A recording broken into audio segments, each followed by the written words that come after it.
Good afternoon, everyone, and welcome to the Construct Innovate webinar series on innovation entrepreneurship. My name is Jamie Goggins, and I'm co-director of Construct Innovate, which is Ireland's National Research Centre for Construction Technology and Innovation. We're hosting this webinar series in association with Engineers Ireland. The topic of this week's webinar is bringing your ideas to market. It is the sixth of a 7-week webinar series in innovation entrepreneurship. Delighted to have three exciting speakers again this week. So our first speaker is Dr. Andrea Costa, who's co-founder and managing partner of R2M Solutions, and he's going to talk about bringing your ideas to the market, from research to market in practice. So R2M have a lot of experience of this, of taking research and actually bringing it to the market in there. So very exciting to hear how they do that and some examples of it.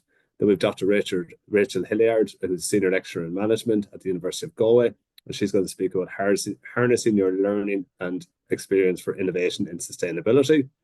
And then John McSweeney, who's Senior Commercial Executive at the University of Galway, and he's going to talk about bringing ideas to the market through licensing or creating spin-outs or spin-offs. So effectively, how does the university bring their ideas to the market? So three different perspectives in there. So hopefully between the three different perspectives, we get a good flavor of how we can bring ideas to the market. So without further ado, I'm going to hand over to our first speaker being Dr. Andrea Costa, who's co-founder and managing partner of R2M Solutions. So over to you, Andrea.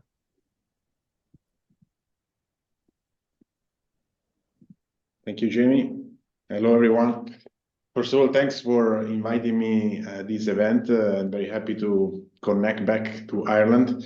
I'm connected at the moment from Pavia in Italy, a little south of Milan. And so first, 2 words about myself. Check. Okay. So I first came to Ireland on 2005, and I was visiting a student at UCC. I met Dr. Marcus Keane, that was the director of IRUS, the Informative Research Unit for Sustainable Engineering. That is, he then moved to Galway, and there is where I did my PhD, and I was awarded in 2010. Then we started to work on EU-funded project. We won the first in 2011. And then the European Commission pushed this new framework program, which was called the Horizon 2020, with the idea to focus more on market exploitation of research results. And that is when we, with other colleagues, we co-founded R2M, and I moved back to Italy and to bring this forward. And since then, we've been fruitfully collaborating with the University of Galway on several European projects. So R2M in numbers, we are around 140 people, and we have won more than 140 European projects in our history of about 12 years. And we started up in Italy, but we are located, let's say, in Southern Europe mainly. UK, since Brexit, has been a bit on hold. So mainly we are in the Southern Europe area. And we do mainly 3 things, and this is the overall research to market concept. So the company is called R2M Research to Market, and as I said, we historically have been working on the innovation side on European research projects, and in these projects we basically find innovative solutions and test innovative solutions or innovative technologies, mainly brought by partners. And then we test them in the projects, and the successful one, we try to establish partnership and bring them to the market. The market is the far right side of this slide. So we are quite active in terms of in the construction sector, in the built environment area, on sustainability aspects, mainly classical sustainability certification like LEED, BREEAM, and so on. These are we were quite lucky because when we started up R2M, these certifications were starting to take traction, and this certification demanded for very competent skills on dynamic energy simulations and commissioning, for example, which were things that we were already working on in the innovation and the research. So we could bring them to the market, and by applying LEED certification and alike to, let's say, main buildings, we encountered a fertile ground for clients that were interested in added value. And since then, we opened up the Innovative Products division of the company that basically is responsible of intercepting any cutting edge and strong innovation that we find through our EU project portfolio and bring them to innovation hungry markets, which often are the ones where LEED certification and alike are experimented. We try to bring all these solutions, so from innovation to sustainability, energy, and innovative products to the market, and we try to apply to the overall building life cycle. In terms of R&D, we are active in 4 main verticals. So digital and sustainable transition of buildings, energy and technologies, and then the smart sustainable communities, and finally also industry of the future, so specifically on digitalization and so on. And this is where we have our radar on, and we try to find the best-in-class solution to bring to our clients. And I said our clients in the market mainly start from the real estate sustainability world. And in here, we serve the market with all possible services to support clients that are the whole, let's say, value chain, either designers, building owners, developers, but as well contractors, or more and more in the last years, facility managers that needs to maintain these assets and are asking themselves whether certifications for sustainability or overall better comfort, like WELL certification, fit well, are suitable, and for also enhancing how buildings are operated. So, and this is what we do, and these are all the accreditations that we bring. The examples that I wanted to show you are the products that we pushed into our markets, namely mostly Italy, that I follow myself directly, but all other colleagues also in France and in Spain. And these are solutions that we assembled in this so-called ESG digital twin ecosystem for the real estate, where we try to answer to 6 main challenges. And I have a few examples on each one of them. In these challenges, we identified the best-in-class solutions for which we have strengthened partnership collaboration with the technology provider, and which we help in local market, because we are here, we speak the current language, we have ties with the market, so we can support the commercialization of such products and services. So one of them you may know is IES. It's software for building energy simulation, building performance simulation, both at building started and then at city scale. And this is like the challenge where we answer now is that beside the traditional energy simulation at building scale, with IES, we've been working in several European projects together with the University of Galway as well, where we support the different phases of the design, also very early design, but as well different phases of during a building operation and making digital twin of this, as well as the decarbonization of city scale and the urban transition regeneration projects, as well as renewable energy communities, for example. And these are examples. This is actually just since we're talking in Ireland, this is the Limerick 2050 decarbonization roadmap that was done within a European project for Limerick. And this example, the very specific example, we brought it then after the project and outside the European project to Italian cities to help them in making decarbonization plans for their neighborhoods. Another vertical is the nature-based solution. We've been working with this again in a project where we were involved with Galway University. Was called Nature for Cities. In this project, we basically were working on integrating nature-based solution in the built environment to mitigate the impact of climate change. And into this, we basically work with this solution that allows to make a model, a 3D model of your city space, and then guide the design process in order to optimize design parameters such as the integration of nature-based solution and how this can mitigate the impacts of climate change in terms of, for example, heat island effect, outdoor comfort conditions, runoff and management of the heavy and water bombs, heavy rains, and so on.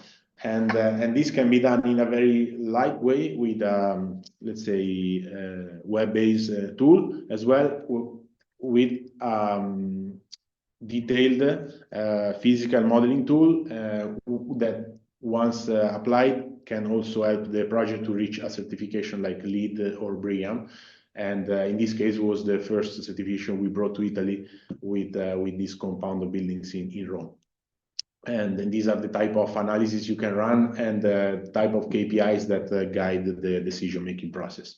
This can be useful for existing buildings, as we saw, as well as urban regeneration projects, like these larger projects in Milan, where you can basically compare the pre-project situation with the post-project situation and assess each KPI to guide for, let's say, a more sustainable urban regeneration project with measured KPIs and not only qualitative assessments.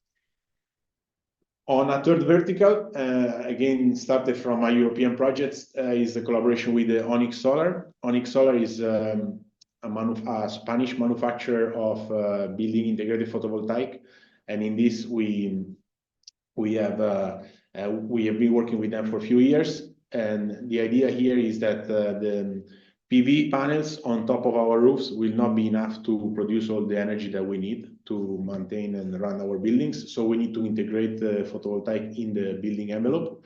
And on the top right here, you see like a skyscraper in Milan where we integrated 6,500 square meters of BIPV in the facade. And other example that could include parapets, flooring, or skylights. So that's the idea, and the basic concept behind it is any surface of our building envelope, if made of glass, can be energy productive surface, which of course will cost a bit more, like these ones, but it will not be than a normal surface, but in time will produce energy and help you decarbonize. Another vertical, and again started from another European project where we go is was built to spec, and the idea was to let's say assess the construction was as close as possible as the design intent.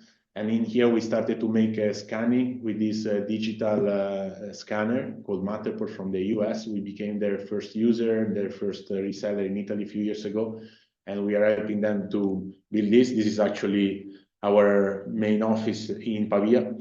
And the idea is that you now can quickly make a 3D tour of buildings, which are not only fancy photographic tours, but are point cloud based with millimeters precision that can allow you to make digital assets of your actual buildings. And these assets can be CAD or can be BIM models. And we are using this to make initial surveys, support the design, as well as monitoring construction and have a phased, let's say, virtualization of this site progress. And these same models can be also used for facility management part. On the facility management part, the integration with documents, on this we work with another technology which is called Zutec, and actually it was a company started up in Ireland many years ago when we started to work on European project, and we became their reference for the Southern European market. And this allows to help our client to digitalize all the documents related to construction, not only for the construction phase, but as well for the maintenance part. The last two examples are focusing on building operation. So in this case, is another technology that we work actively with is called Brainbox AI. Brainbox in this case is a Canadian company that we then included as well in European projects since they opened up in Europe. And so the technology was set up by a gentleman that sat on a Google car and said, if Google can automate and have cars to run in an autonomous way with all the risks that there are in the road, then for sure we can do the same for a heat pump, a gas boiler, and a chiller. So the idea was to bring the same technology to buildings and support the autonomous control of buildings with integrating with building management systems. So the idea is that with no capex, we can integrate with data, use the data, and make building progress autonomously.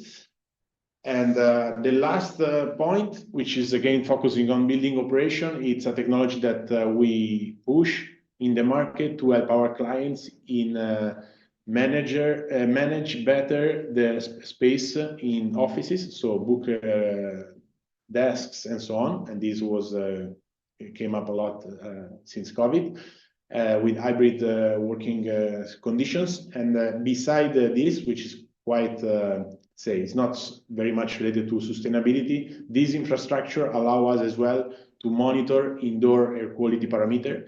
And together with this, we basically support Fitwel certifications by this technology that allow us to have ongoing monitoring of main indoor parameters like PM, CO, ozone, total VOCs, and so on. So these are all parameters that are required for some of the credits of well.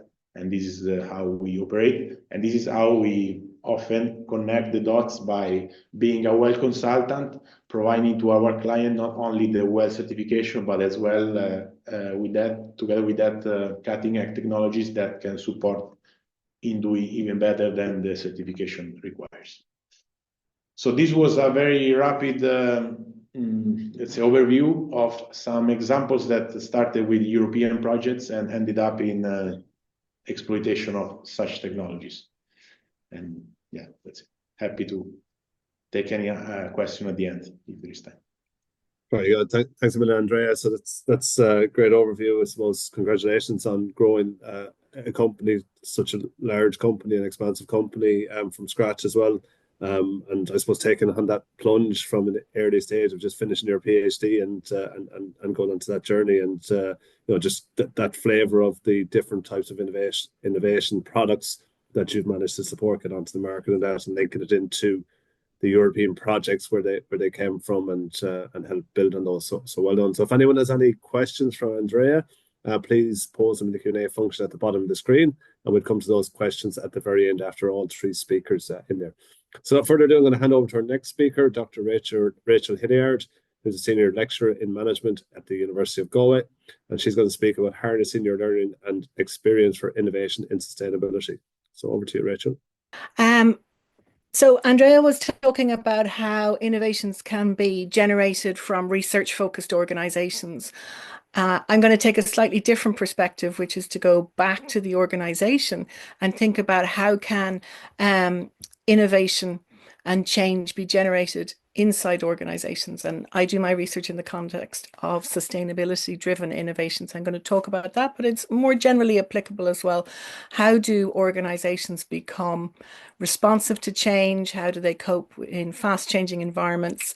How do they generate not just single innovations, but a capability for innovation that positions them to be very competitive and resilient in the long run? Engineers Ireland asked me to sign a disclaimer protecting them against any impacts from my webinar. I don't know what they might be, but I thought I'd pass that on. I'd be delighted if you took on board these ideas, and I'd be delighted to talk to you about them. But if it all goes wrong, it's not my fault. Okay. So who am I? I'm an associate professor of management at the School of Business and Economics in the University of Galway. That's my email address. And if you would like to talk about these ideas further, please do contact me. That would be great. So my research looks at how does industry respond innovatively to sustainability challenges? And I do that by focusing on capabilities for learning. I think they're the most important thing that explains how companies innovate successfully. It's more important than the quality of their staff. It's more important than the money that they have to invest. It's more important than having a single good idea. It's this idea of a durable and sustained capability, which is almost like the DNA of the organization. It runs through the organization and supports learning and change. And I've looked at this in a wide range of sectors. I haven't looked at this directly in construction, but a lot of those companies would be working with the construction industry. So why would an organization pursue sustainability-driven innovation? There are a number of different triggers for that. Cost competitiveness can be a driver. So lots of companies are saving money through sustainability-driven innovation, reducing waste streams, reducing the waste of valuable resources that they've paid for. So if you were buying materials, and some of those materials then end up having to be thrown away, and you have to pay even further to treat those waste streams, you have an opportunity there to reduce your cost base. Often you can generate quality improvements as well by re-looking at the things that you do through a sustainability lens. There are lots of external demands on companies.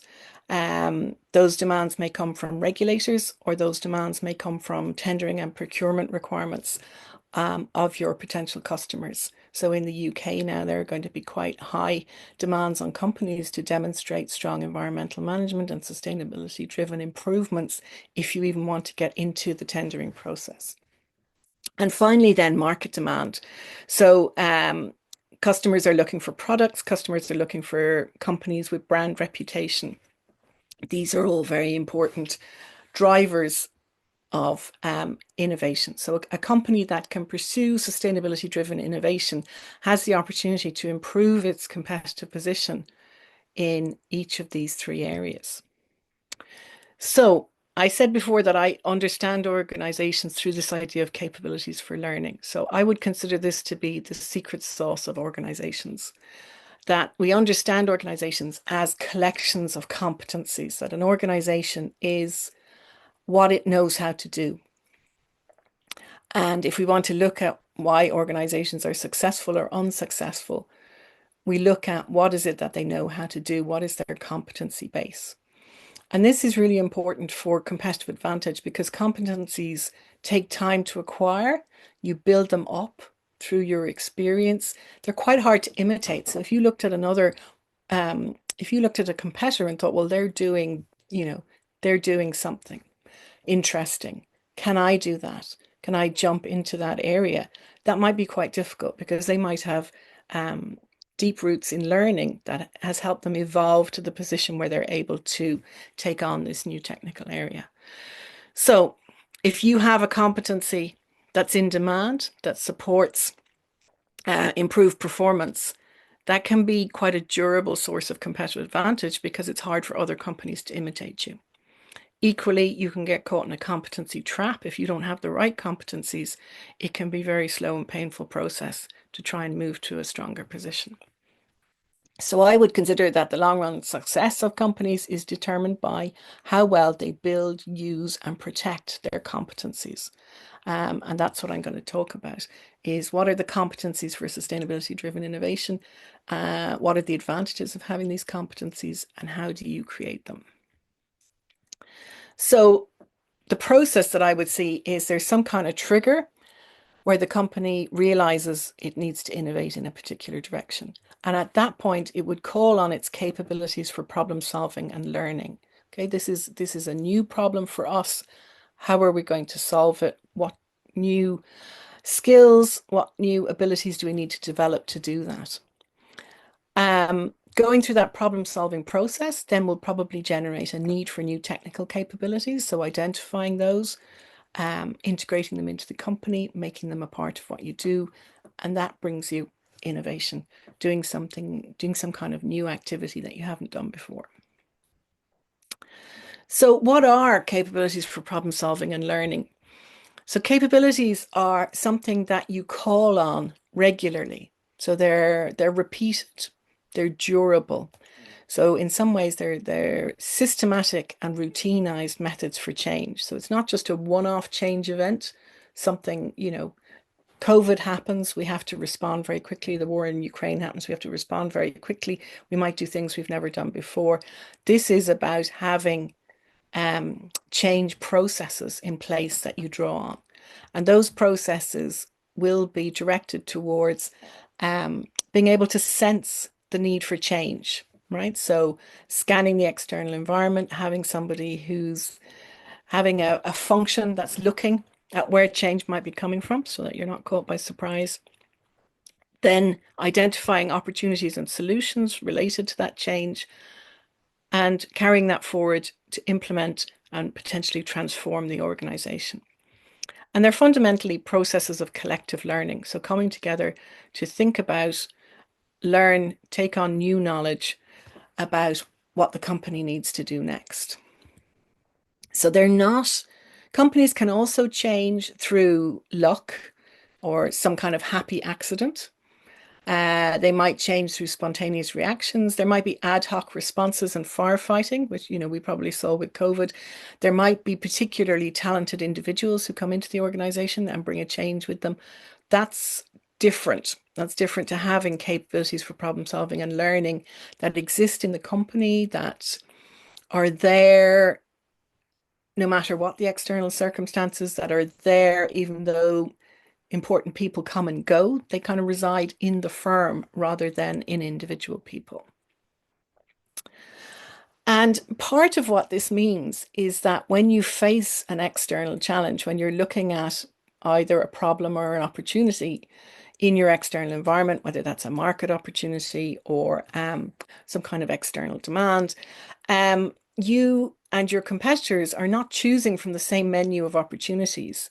You're actually seeing different menus. And that's because you are coming to look at opportunities, to look at what you can do. And that has been shaped by your organization's perceptions.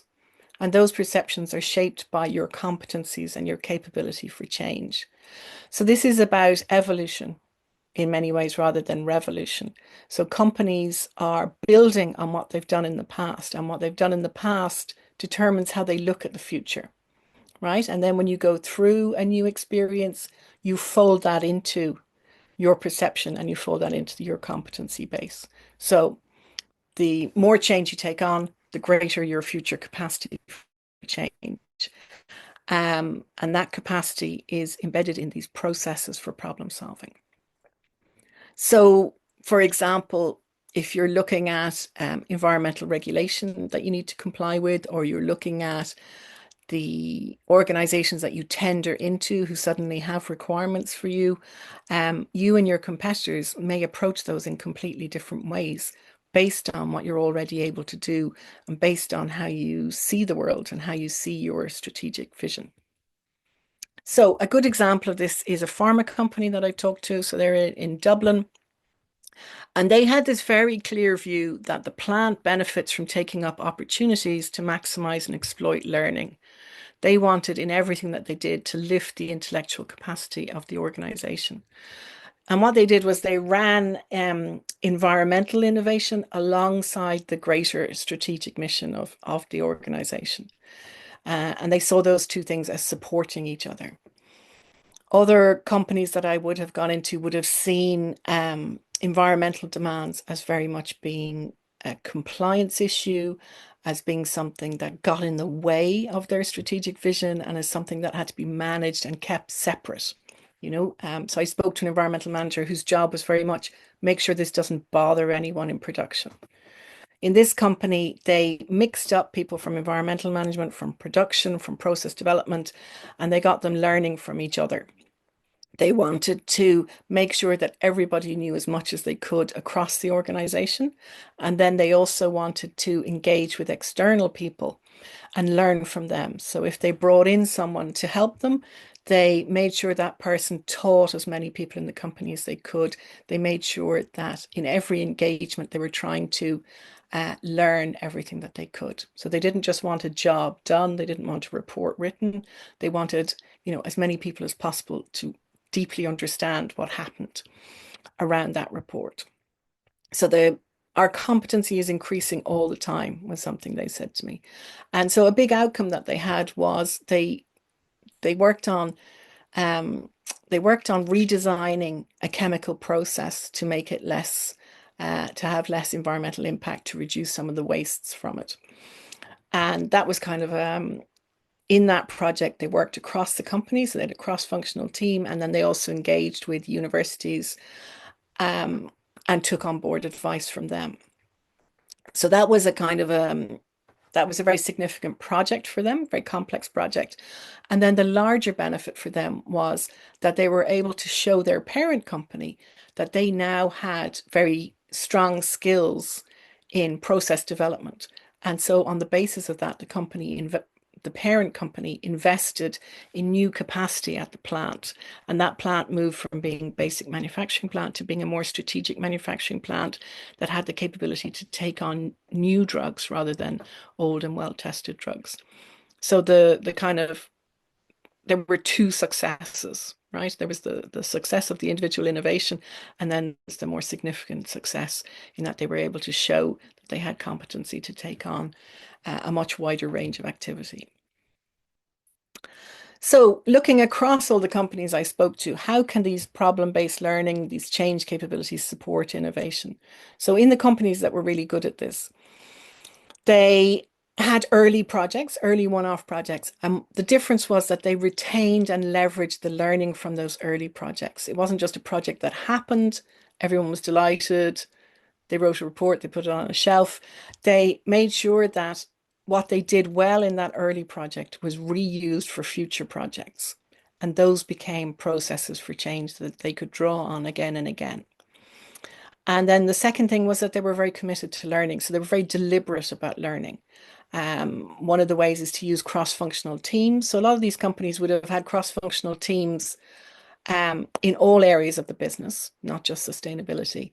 And they would use those to work on specific opportunities and problems that had come up. And then the second thing was partnerships with external advice, but those partnerships were based on learning, not just on getting a job done. They weren't transactional. And then in weaker companies,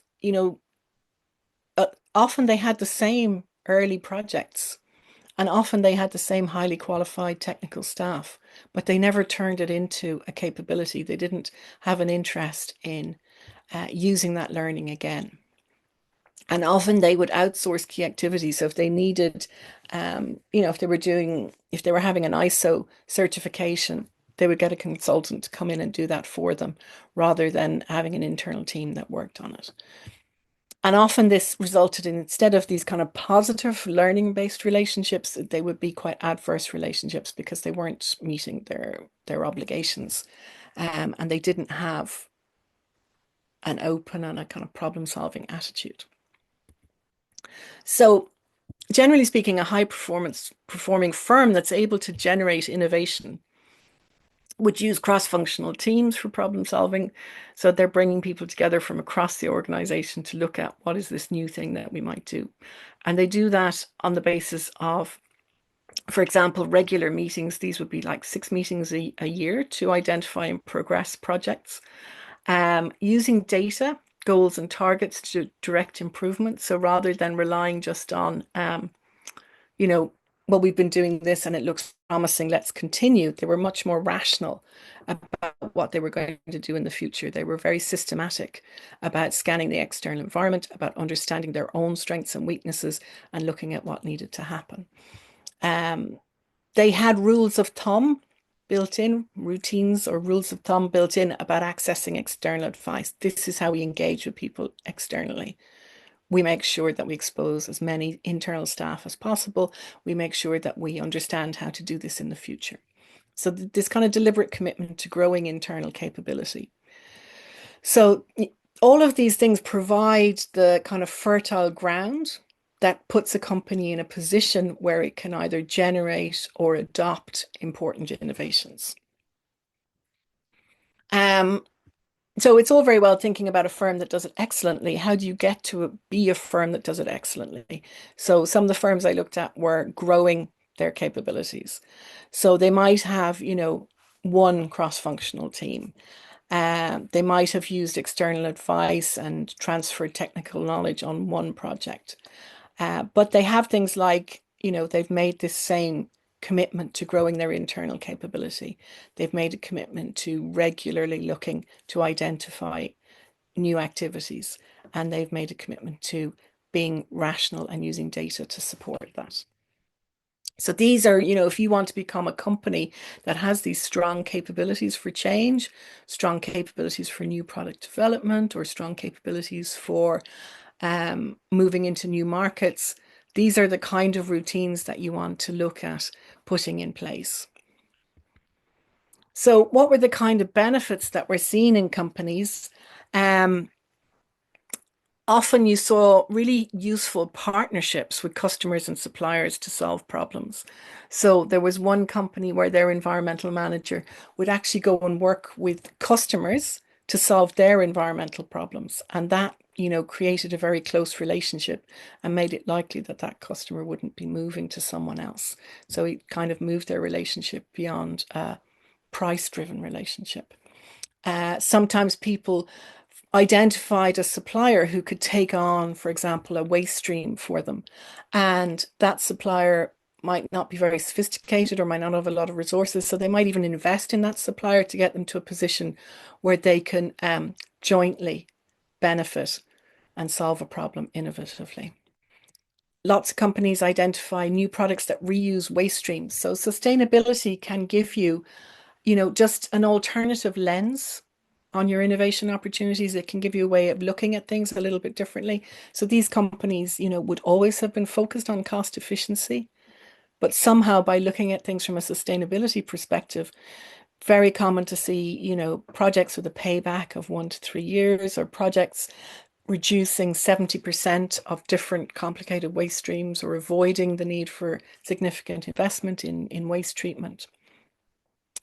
And companies building green products so that they could market them to customers who are interested, and prioritized or green products, perhaps with a premium on them. I think the deeper impact for organizations is really interesting. So first of all, you expand the menu of opportunities that you're looking at because you've grown your skills. You're able to look at doing new things. You have a better responsiveness to challenges in the future. So you've got more agility and resilience. It's a cliche to say the world is changing fast. I mean, if we look over the last 5 years, the world is changing very fast, in ways in which we have never imagined. The Europe problems, thinking about how you're going to respond to them is really important. And the thing that I've seen that's really interesting, I've gone into a lot of companies where people straightforward work, perhaps quite repetitive work, and the focus on environmental change has really engaged them in the opportunity to contribute ideas and be part of what's happening. So you can really engage the innovative capacity of all of your staff. And I think that's summed up by one of the companies. We found in the past you can't get anything implemented, or you can't get people on the shop floor to buy in if they're not involved themselves. It's an excellent way of generating ideas and getting people to implement their own ideas. It's imperative that you involve everybody. It can be a really positive change process, I guess, that allows people whose own full capabilities may not have been used in their job. It gives them another way to contribute, and bring forward things that they have observed and noticed. So how would you put this into practice? I would suggest that a company that wants to generate innovative ideas and bring them to market would need to prioritize and invest in learning. So taking a step right back, thinking about engaging staff in learning from each other and from external advice. So you become a company where learning runs through what you do. Build these durable processes for finding and solving problems, moving away from just one-off projects. So trying to find systems and routines that work for you, that are unique to your company and your experience, but that help you think about future problems in a planned way. And support that with information and data. So systems for generating information and data, because information and data can help correct kind of biases that come in from your own perceptions and your own past experience. So that's a good check on what you're doing. I think, yes, that's my last slide. So thank you very much. And I hope that was helpful. And I look forward to any questions that you might have. Brilliant. Thanks, Rachel. That's a great oversight in terms of how companies can harness learning and experience both within their projects, but also within the company more widely, and using by partnering with other organizations and that to innovate going forward, especially around sustainability. So if anyone has any questions for Rachel or Andrea, please put them in the Q&A function at the bottom of the screen there, and we'll deal with those afterwards. So over to our third speaker now. So our third speaker is John McSweeney, who's Senior Commercial Executive at the University of Galway, and he's going to talk about the bringing ideas to the market from the university's perspective. So over to you, John. So thanks, Jamie, and the Engineer Society for the opportunity to talk to you. You're not my normal audience, so bear with me if some of the terminology is unclear, and there's a scope for Q&A at the end to kind of clarify anything. It was great to hear Andrea and Rachel's perspective. I would have worked on or been behind the scenes on some of the agreements with R2M that might have happened with this university through various SEAI grants and so forth. And it's great to see that their focus is on bringing research, which is difficult to get to the market in many cases, bringing that those outputs out to society and getting them in use in a productive way.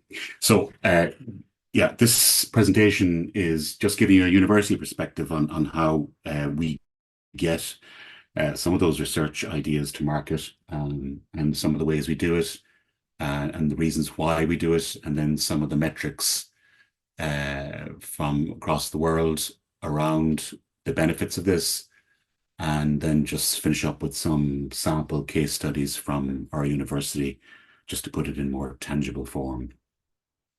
So I suppose the big question for people out in the real world of our private industry and commercial activities is, why should a university be involved in commercialization? We're certainly not your prototypical organization that's structured to do this efficiently. And in many cases, it's a bit of a mismatch, but we nonetheless, apart from our normal incentives and metrics on publications and so forth, you know, why should we do this? Because you could say, well, just publish it, make it available to anybody. Don't patent, make it open science, open data access to everybody. And then sure, the ideas will just flow. Everybody will be clamoring for them. But obviously, it's pretty obvious that that's not the case, because it doesn't happen like that. There are many elements that need to come together to bring a research topic or a technology to the market. And it's complicated. And in many cases, the research that the university does is quite early stage. It doesn't have that de-risking phase that people who want to commercialize and make a profit out of it want to see. And in any event, going back to the why of this, we have a mandate to do so, albeit quite loosely stated in the Universities Act and the Higher Education Authority Act. You know, that we are mandated to improve society and improve the nation's economic status. So that's there. You know, a lot of universities try and implement that by setting up offices or encouraging offices, such as ones I work in myself, which is the Technology Transfer Office here in this university. Every university has such an office.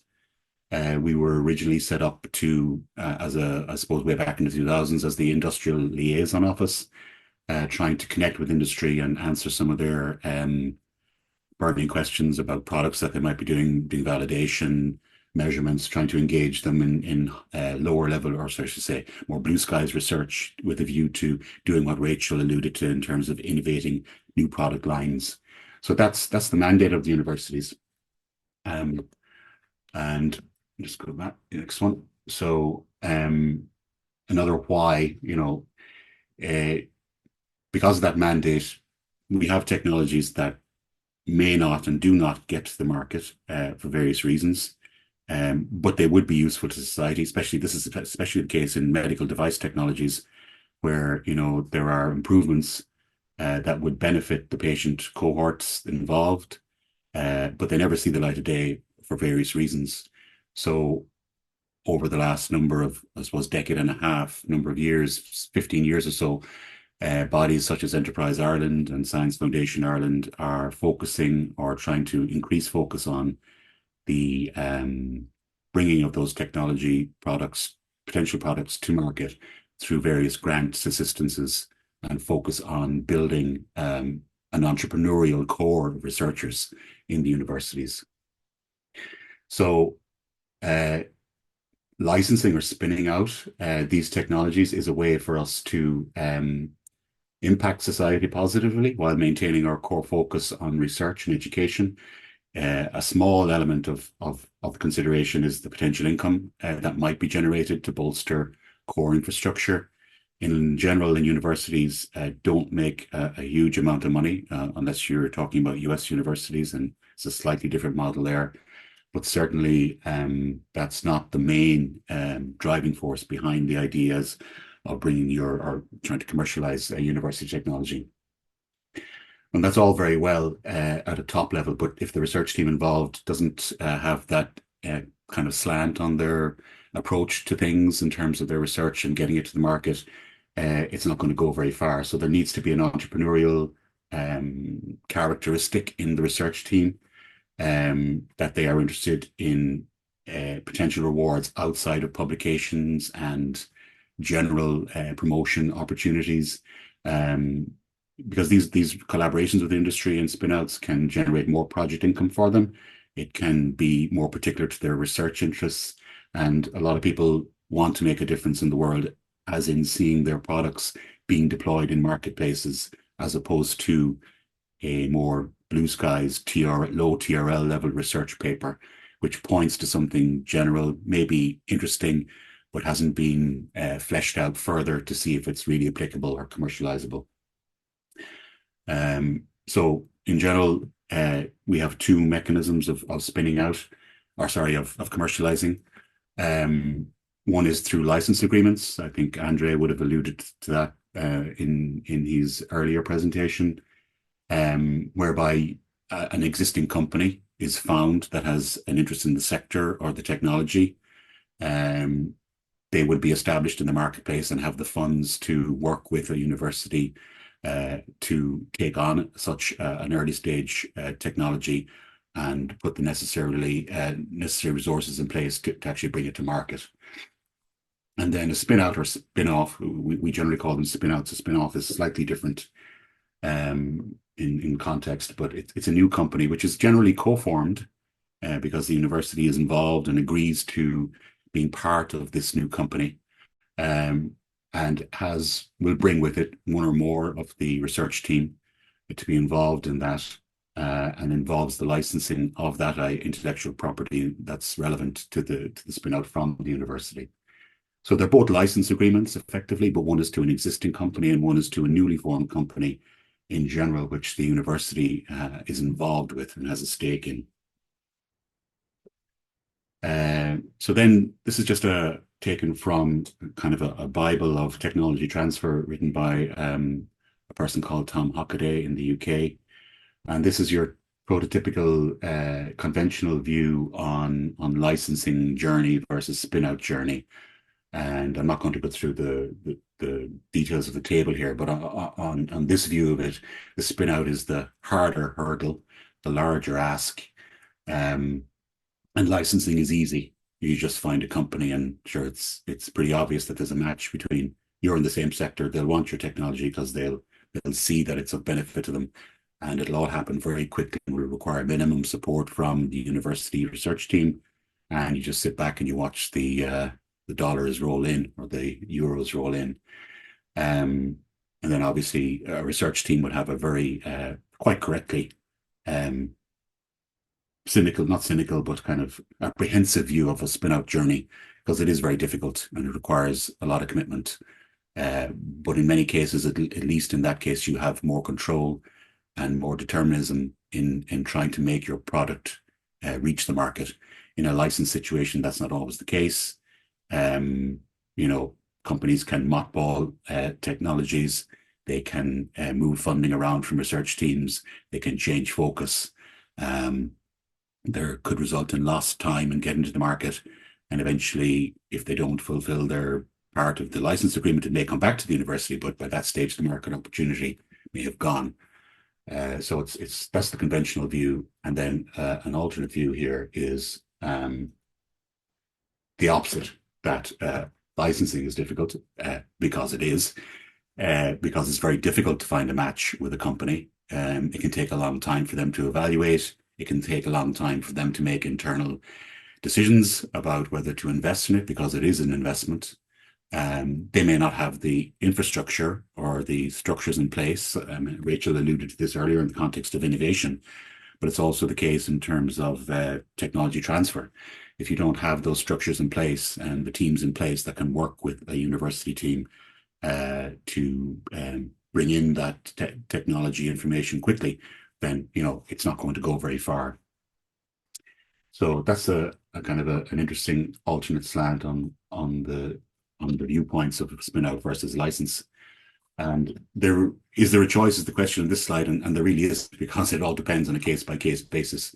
Yes, licensing would be great if it was easy to do, but universities have multiple marketing campaigns with different online platforms trying to showcase their nascent technologies.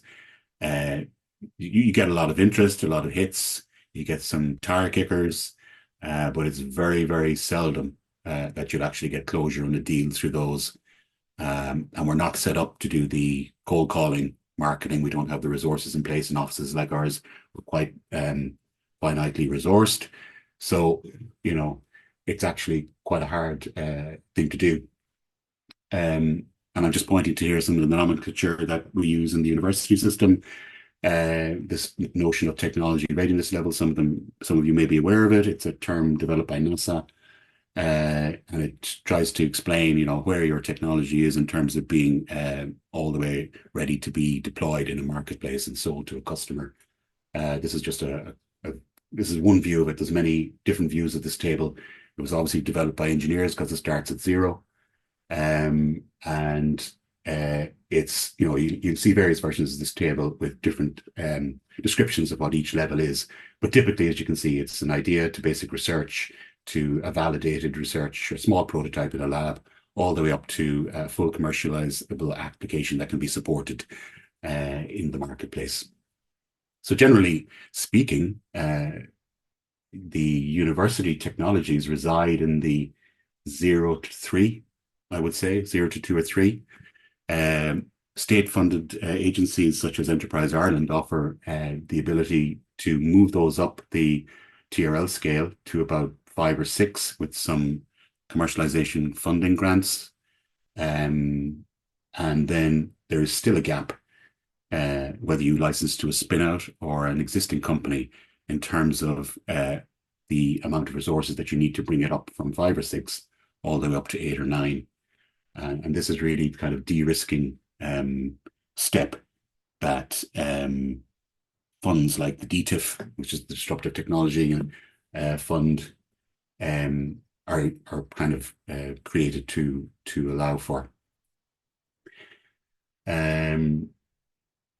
So it's hard whether it's a license agreement or a financial license agreement and a company deciding to invest internal resources, or whether it's a financial investor who are investing in a new spin-out company.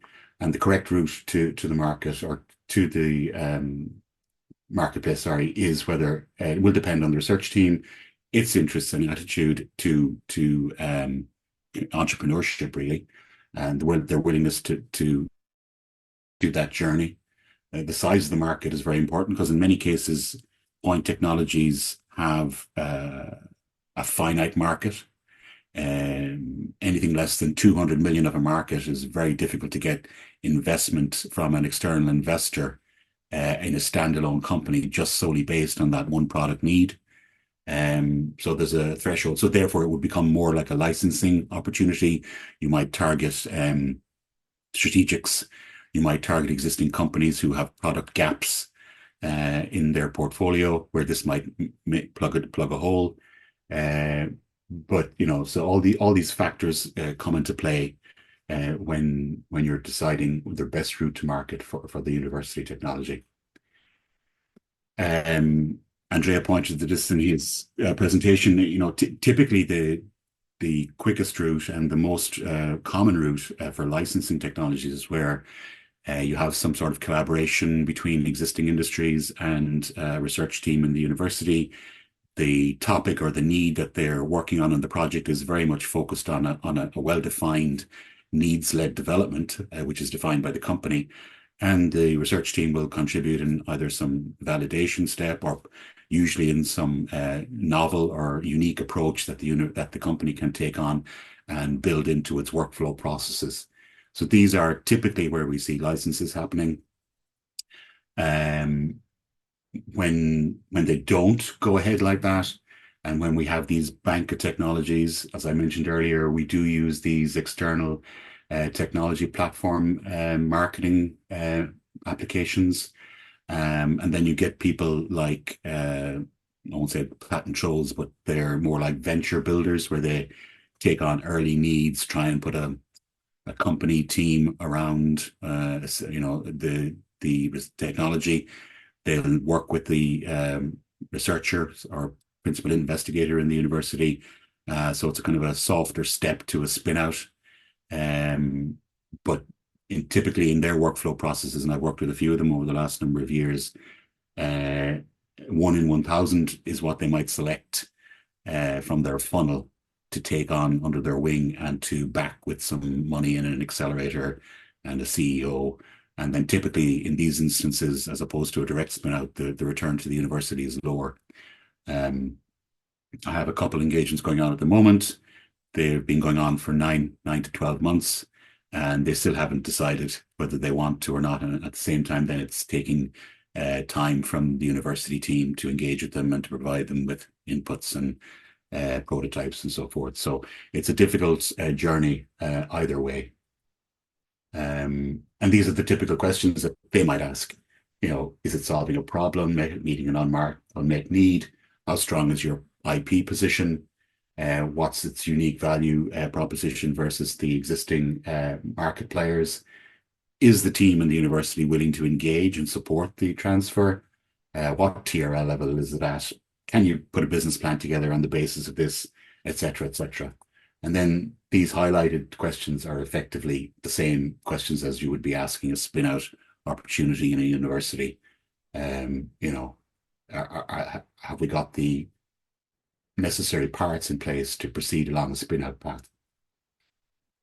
So now I just want to give you some quick view of the US perspective, because the US a long time ago and prior to Europe or Ireland taking on this approach with the Bayh-Dole Act in, I think it was the late 90s, early 2000s, gave the rights to the university to exploit state-funded research.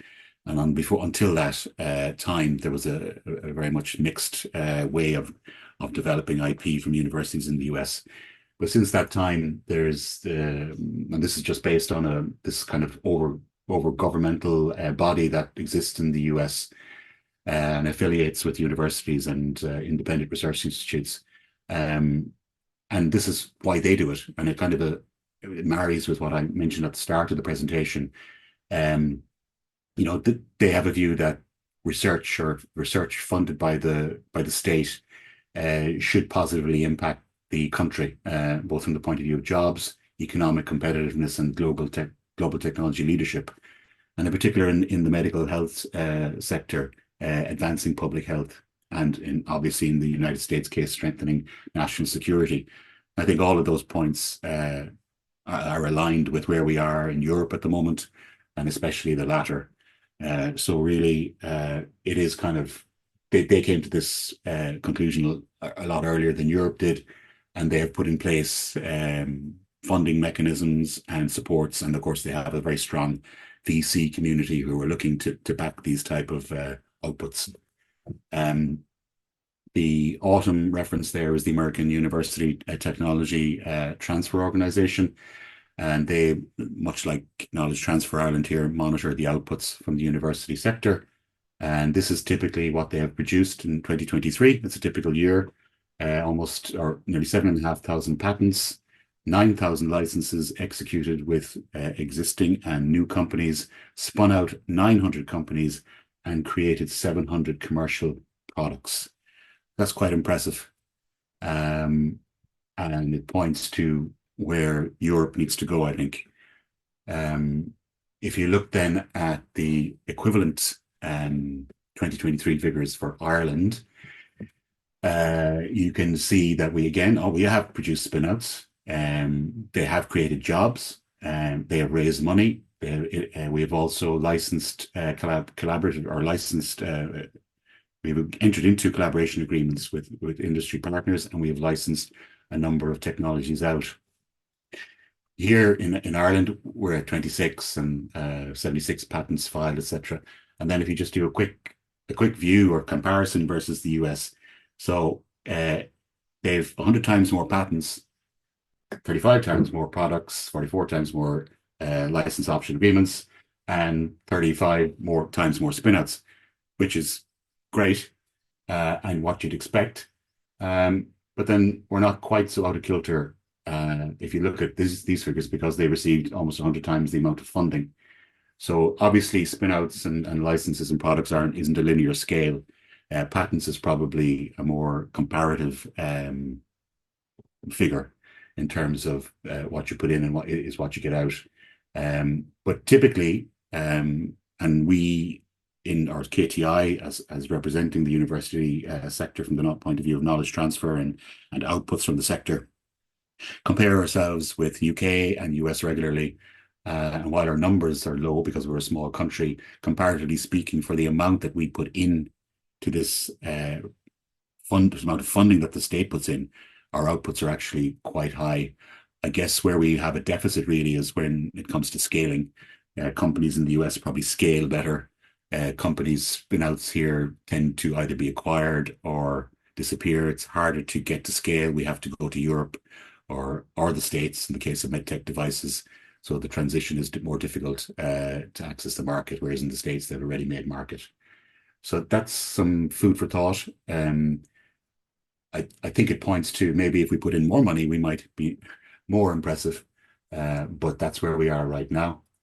So just to give you a quick overview then of typically since 2020, these are the numbers and names of the spinouts that have come out of this university. Because of our location and because of the focus on the medtech sector in this region, quite a lot of them are medtech companies or health companies. We do have one or two in the civil mechanical area, and just want to dive into one of those there, which is Wartech. So this is a water solution system to improve the efficiency of mixing technologies. They've been quite successful. They've raised funding. They've employed up to 20 people. They've addressed markets in New Zealand and the Middle East and the UK.